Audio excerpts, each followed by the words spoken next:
Hi, I'm your host, Kimberly Thomas Tigg, and you're listening to Signalize, a Dazzle for Rare podcast. Whether you're a patient, advocate, caregiver, or a clinician, Signalize is your source for good news, personal stories, events, and the things that rare and associated communities care about. Follow Signalize and Dazzle for Rare at DAZZLE, the number 4, RARE on Facebook, Instagram, and Twitter, where we'll post episode links, updates, and more. We're with Sean Gordon today, the founder of RareFundingTeam, and we're here to have a little bit of a chat, but I don't want to talk too long. I want to get straight into who you are and a bit about your condition, and we'll go from there. So my name is Sean Gordon. I am speaking to you today from Israel. We live in Israel for the last 30 years, originally from Los Angeles. My wife is from the East Coast of the United States, not from Los Angeles. And we moved to Israel in 1992. So since 1992, I've been in the technology industry. We'll talk about that a bit later. I'm a father of 7 children. We're parents of 7 children. We have a bunch of grandchildren. So today's one that we're going to talk about, as Kimberly has mentioned to you, is the condition, my medical condition, my rare disease that I have. We're going to talk about my professional background, and then lastly, what we're doing today in helping rare disease patients. So the condition I have is a very rare condition. It's called APBD, Adult Polygulcosan Body Disease. APBD is one of the number of glucose body diseases, where essentially it's about the poor metabolism of glucose. So our particular disease, we don't convert glucose into glycogen. Now, if you remember your high school biology, glycogen is the sort of backup energy source. Glucose is your first line of energy source. So, you need, that's what your basically body burns to create energy. Glycogen is that sort of in reserve energy source that your body then draws on when the glucose is gone. We don't actually convert the glucose into glycogen.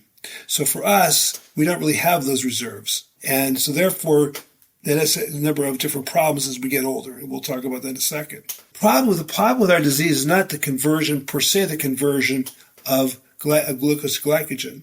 It's the production of in the word adult polygulcosan body disease. But the polygulcosan is the problem. Polygulcosan is a substance that is sort of toxic to nerves. So what happens is as you get older, nobody quite knows why. As we get older, the polygulcosan builds up into our brain, and it impedes the signals from the brain to our peripheral nervous system. What that means is that many of us experience problems in walking, problems of our hands don't work well. Some sadly people have dementia, and almost all of us have a problem with incontinence because the brain and the nervous system and the peripheral nerves don't talk to each other well. So the polygulcosan is stopping that. So it's called adult polygulcosan, because many of us get the occurrence, get the effect of the disease only as we get older. Despite the fact that all of us, it's a genetic disease, so when we're born we have it, but we don't often feel the effects until we get older. Personally, I was very normal since I got the effects of it at age 50. That's very common.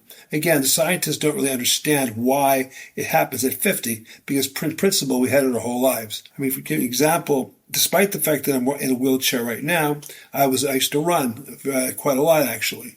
So nobody quite understands why we have this disease only as adults because of that disease. Sadly, many of my colleagues, my co-patients, also are in the same situation. Unfortunately, APD is like many rare diseases, and the process of diagnosis is quite long. My situation is probably, again, very common, like most rare diseases. It took 4 to 5 years for the disease to be positively identified, and that was only by genetic testing. Another thing that we sadly share with many rare diseases is that there's no per se cure. We can cure the symptoms, or not cure the symptoms. We can sort of ameliorate some of the symptoms. We can't really cure the disease. One of the problems that people with our disease have is that they have spasticity in their legs. Spasticity being the tightening of the muscles. Many of us have to take medicine by the name of baclosol, which the baclosol then reduces the spasticity. So again, our disease is like many rare diseases where there's no treatment, and there's a slow diagnosis period. So again, we're very, very, very common in that regard. At this current date, there is research being done, and there's even been proposed cures. But at this point, there have been no cures. And there's a sort of a semi-trial happening right now, but it's not. It's sort of, again, I don't know what the current status is. That condition that I have is sort of taken me, sort of degraded my ability to move, because now I'm in a wheelchair. I first started with a cane, crutches, and now I'm in a wheelchair. Hope it's not going any further than that. But because of that kind of reduced mobility, I had to sort of resign from my work, and because there's an inability to effectively move. My job for like many years, probably from 92, 93, was in high tech, and I was in my position was sales and marketing. So my responsibility was traveling around the world, talking to customers and servicing customers. It's very difficult to do that in a wheelchair. You can do it on the phone. You can do some things on the phone, but some of it has to be done in person. So because of the degradation in my mobility, I'm in a wheelchair right now. So I had to leave my job. So you covered a little bit about it being a genetic diagnosis and a little bit about how long it took to get to that diagnosis. And I think people would be interested to hear sort of just a little bit about what your diagnostic process was, especially being in Israel, because, you grew up in California, I grew up in Arizona, so we kind of were used to that system. So how did you find getting to the genetic diagnosis where you are now in Israel? My diagnostic journey really began as I was running, and I started feeling pain in my legs, and I went to an orthopedic doctor, and the orthopedic doctor started moving my legs around. He sort of was moving all over the place, and he said, "Sean, there's nothing wrong with your legs, or your knees, or your muscles, or your tendons, or anything." He said, maybe you should go to a PT, a physical therapist, and maybe the physical therapist can understand how to make your knee feel better. And then I went to a doctor. The doctor said, "Oh, you have runner's knee." Now, from what I learned, that means nothing. Just what they don't know what it is. They can just call it runner's knee. So I went to a PT, and the PT started moving it around. And she said, "There's nothing wrong with your leg," but she says, she was the smartest one of them all, and she said, "Oh, maybe you have a neurological problem." Okay, well, I never thought of that before, and she said, "Well, go to a neurologist." So I went to a neurologist. And in Israel, we have it's more like an HMO system, health maintenance organization, kind of like in England, the National Health, the NHS. It's probably not, it's very similar.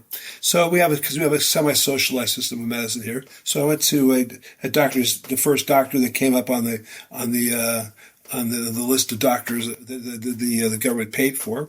So I showed up to the doctor. He was really awful. And I said, "I forget that. I'm not going to go. I'm just not going to go to another neurologist." Okay. And so then I sort of let it hang out for a while. And then it was getting a little bit worse. So then I went to another neurologist. So this neurologist was a little bit smarter. So she said, "Oh, well, you have HSP, hereditary spastic paraparesis. Just like runner's knee is sort of the grab bag junk diagnosis. They don't know what's wrong with you. So is HSP is the junk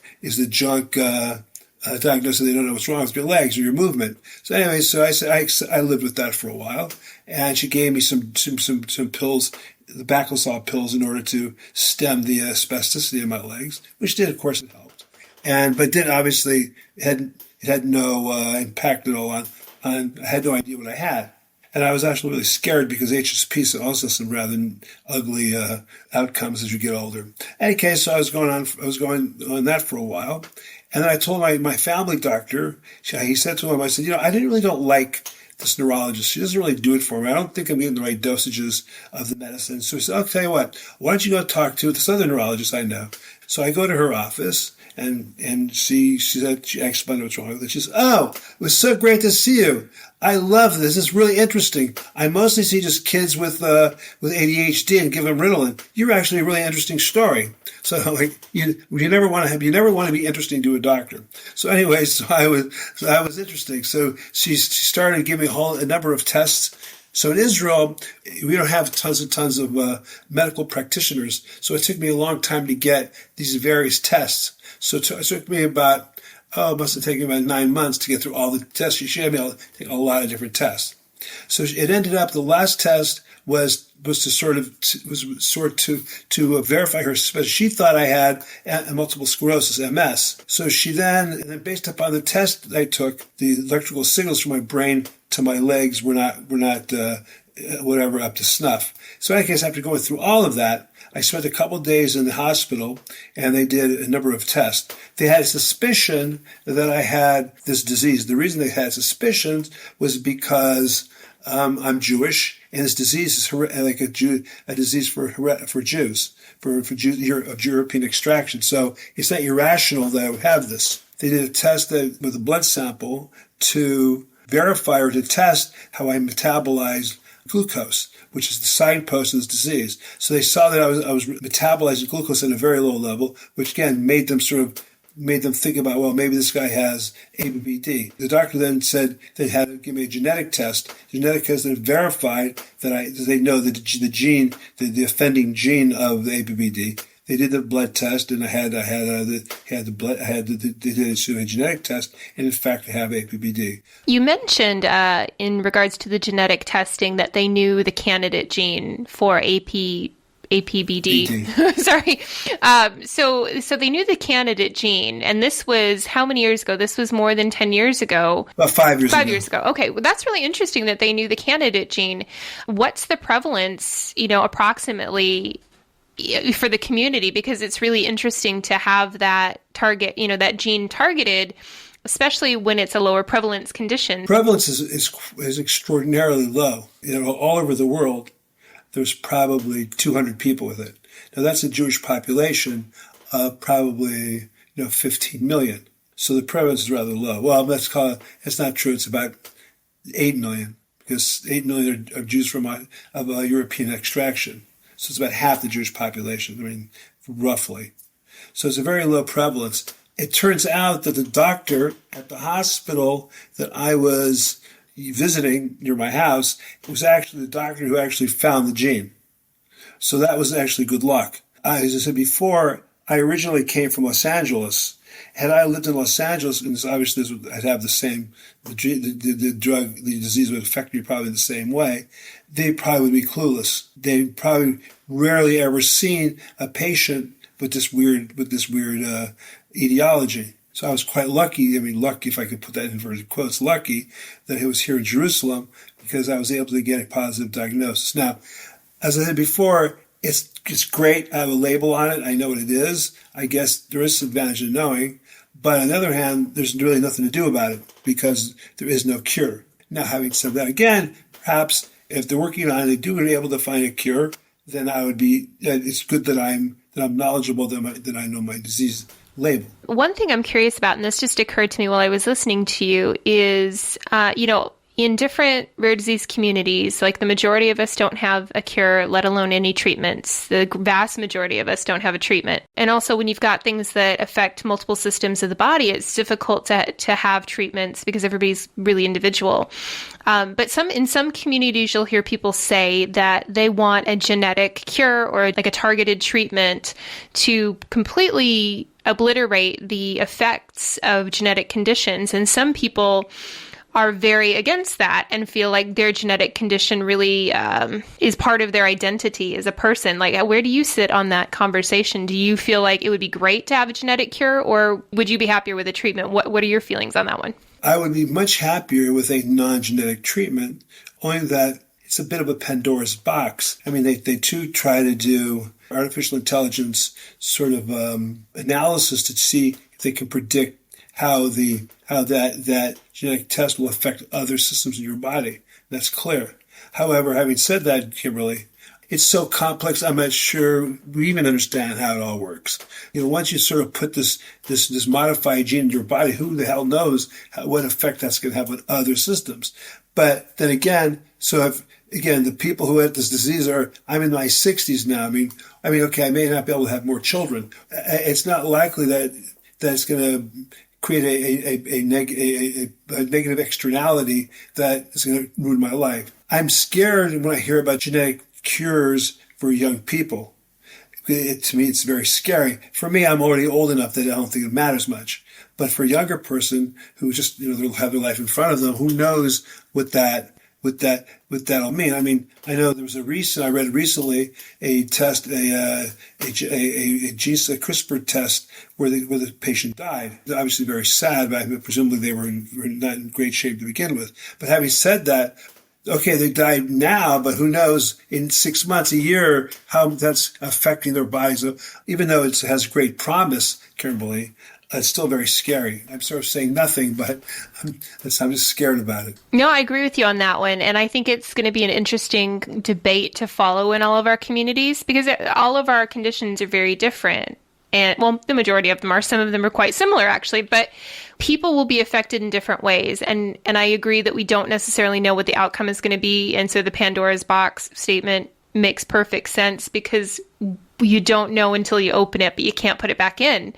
So you can't just say, well, we've discovered this, but now we're going to put the lid back on it because we know human beings. Once we discover something that changes history, like we're not too keen to just say it's better we don't play with that. So it will be interesting to see how the debate goes on. But when you mentioned it wasn't baclofen. The baclofen. Yeah. In Israel, it's marketed as baclofen. It's just right. You're right. It is baclofen. Yeah, that is typically given to people with MS. There was a point where my GP in America thought that I had MS, and I was on baclofen for maybe not muscle spasticity, but like lack of control of muscles at different times. And so having difficulty controlling body parts, but that's a whole other thing. But yeah, I took baclofen for a short time. And so I was interested sort of in that side note about MS and how MS is oftentimes sort of in the diagnostic, you're the logic tree or the differential, like, okay, this could be MS, this could be.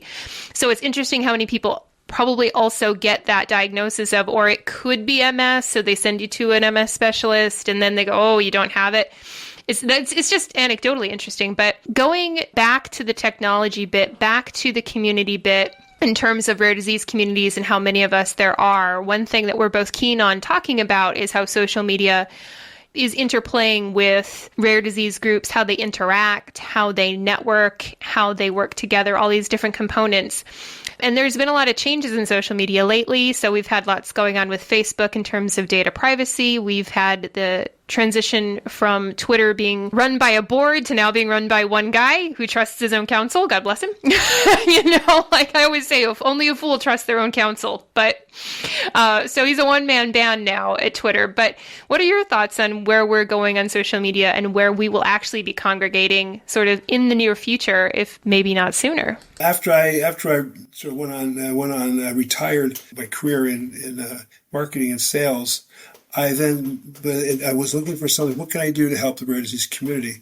I'm not a doctor, so I can't really help anybody. I don't know biology, but other than high school biology. But so what I do, I was involved in marketing for decades. So I thought to myself, what can I do? So I created, as you mentioned, RareFundingTeam. The goal of RareFundingTeam was to help rare disease patient organizations locate free marketing resources. And so that was the mission statement of RareFundingTeam. Part of that was helping them interact and leverage social media. So in terms of community building, Facebook and LinkedIn were sort of the main tools. So I helped draft different statements and to help them build websites, logos, translations. Those were some of the missions of RareFundingTeam. There's two elements to what you said. Number one is Facebook and Twitter, and some of the other ones all have privacy concerns. And this clearly is very key for rare disease patient organizations. So what I did was I thought to myself, how can I take and make more relevant the the social media experience of rare disease patient organizations.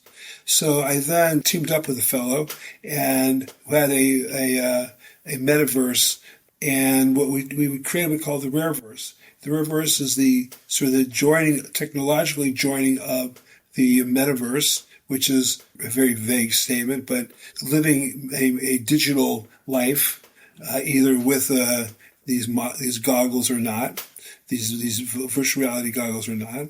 How to take that metaverse experience, which again is a purely digital experience, and apply it to the needs and the concerns of rare disease patients. So what we did was we have a platform where a person like myself in a wheelchair can walk around, jump, walk upstairs, have a physical persona in a body that doesn't work physically. And again, I'm just trying to, if anybody saw the movie Avatar, I guess pretty much about everybody has. In the movie Avatar, the protagonist is in a wheelchair in the physical world, but once he's in the sort of his digital life, he's freed from his wheelchair. He can run, he can fly, he can do all kinds of interesting, cool things.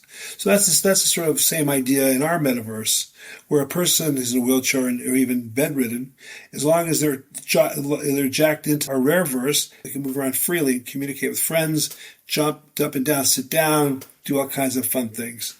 It's like the next phase of social media. People interact with each other in a more like lifelike, three-dimensional way. So that's why we're working on the RareVerse, which is again the joining of the metaverse with the rare disease community to sort of go on the next evolution of social media. That sounds really interesting. And you recently wrote about that for Rare Revolution magazine. Definitely we'll drop a link to that so folks that are listening can check out the article that you wrote. But it's an interesting concept because talking to a lot of rare disease groups, I hear people have various concerns about the current social media platforms and where things are currently.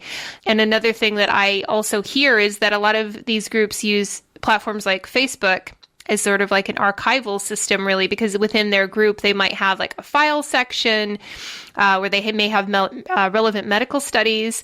They may have other pieces in their group that are really like sort of like informational like archives for them. So one of the things that I think would be useful, certainly in the RareVerse, is to have that sort of access to additional information that people can not only interact, as they might do in the physical world, but also, sort of a resource area. So is that something that you would foresee, in iterations of RareVerse in the near future, or how would you see people using RareVerse, I guess is what I'm trying to get at. The RareVerse is architected at a few different levels. First of all is the sort of the avatar system whereby your avatar can move around in this metaverse room like one might move around into a physical room. Can sit down, can walk around, go upstairs to look at your friend or a colleague in the metaverse, just like you might do it in the physical reality. So that's one level, like the physicality of it. The next issue is, like you're saying, is the archival or file management system.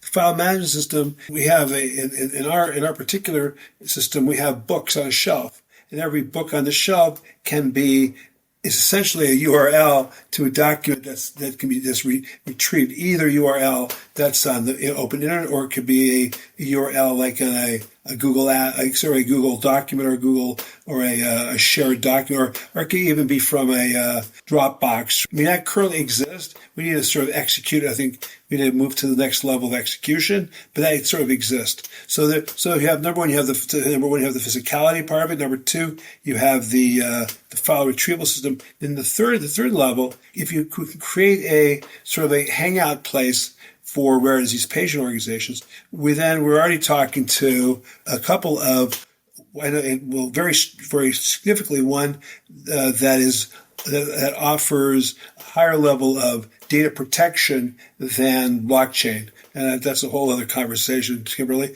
I'll leave that alone. But sorry, to bring in resources, services and resources to rare disease patients in the RareVerse that they can then use for their own groups. So and then lastly, 4, I would call a structure that appeals to the needs of a rare disease patient organization. And if you look at them, they have one-on-one conversations like we're having, group conversations, let's say, talking about things of general interest. Then they might have training sessions where you have one-to-many. You'll have one, and that'd be like, and we'd have a stage, and then a stage of people sitting in the pews, as it were, and so we would talk to them, delivering information about a training or something about the disease. So those are the different levels of one-on-one, like you and I are speaking, then maybe a matrix of 5 or 6 people or 10 people speaking to each other, and then a one-to-many, like a training. Having more fun, we can have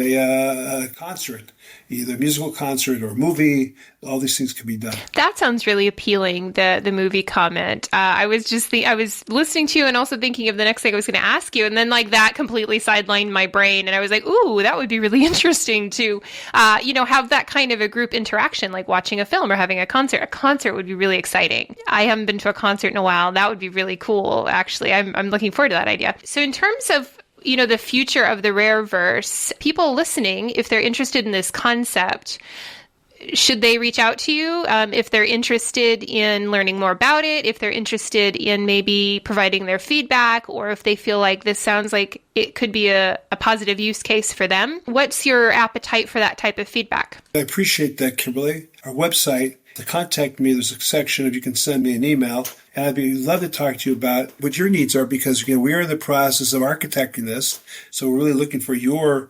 needs. I'll be happy to tell you what we're doing, but you obviously know better your life than we do. Obviously, if you can help us, it'd be fantastic. If you don't mind, Kimberly, put that, tag that onto the podcast here, and then people can be in touch with me. That sounds good. I'm looking forward to sort of what the options in the future holds for rare disease groups, because Facebook for over 10 years now has been a really central spot for a lot of groups, but it's quickly becoming less and less friendly, I think, to the ways that groups work and the ways that people exchange information and the discourse that happens around health conditions. And I think the pandemic really changed our discourse a little bit on health conditions, because it really brought out the most polarizing opinions and like these, people really clashing on stuff that had already sort of been what we accepted about healthcare. And so it's really kind of changing how people are talking about things. So it'll be really interesting to see what the use cases are and how groups might be able to utilize different social media platforms in the future. I will absolutely drop the website and the links to the article. But before we conclude, do you have anything that you'd like to share? Anybody you'd like to give a shout out to? Anything you're grateful for today? The floor is yours. Well, I'm grateful to you, Kimberly, for offering me the time to speak about my life and the condition and sort of our views and plans going forward. So thank you very much, Kimberly. I would also like to thank my friends at Rare Revolution e-zine. I've been in contact with the sisters Rebecca and Nicola for many, many years now, and they've been a source of inspiration. And I can always add, well, now they're very extremely busy because they're so successful, but they've always been available to sort of bang ideas off. And so I very much respect and cherish that relationship. And number 3, the new organization that I was fortunate to be a co-founder of, World Rare Advocates Partnership. We were at the most recent Biotech X conference representing the patient track, which was, again, a first time for them. And that was a big shout out to Don Ireland, who has really spearheaded that. So those are the people I'm very grateful for. And obviously I'm grateful for God and for my family, for helping me get where I am today. So that would be my shout outs. I love that. And I our families are really the cornerstone, and they're really the foundation that keep a lot of us going. And so for those of us who have a supportive and loving family, like you can't buy that. There's nothing in the world like that. So I would share that sense of gratitude. I'm very grateful for my spouse for putting up with me for the last decade. And he thought he was getting a younger model, but we joke all the time that he's not. I'm physically older. He's older in terms of age. I'm older in terms of body. It seems like the whole inside of my body is just silly, but I'm very grateful for my spouse. So I love leaving on a note of gratitude and just being grateful for the people around us, because no person is an island. We cannot do this alone. We really need each other. And I think that's a great place to stop for today. So Sean, thank you so much for taking the time to talk to us today and to share a bit of yourself with us.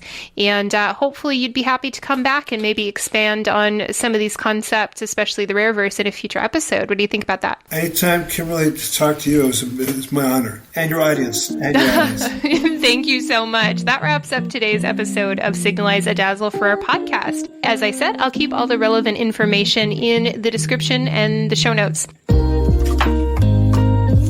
Thanks for listening to this week's episode of Signalize, a Dazzle for Rare podcast. To stay up to date on the podcast and Dazzle for Rare, follow us on Facebook, Instagram, and Twitter at DAZZLE, 4, Rare, RARE. And finally, if you liked this episode, share it with a friend and tag us on social media platforms.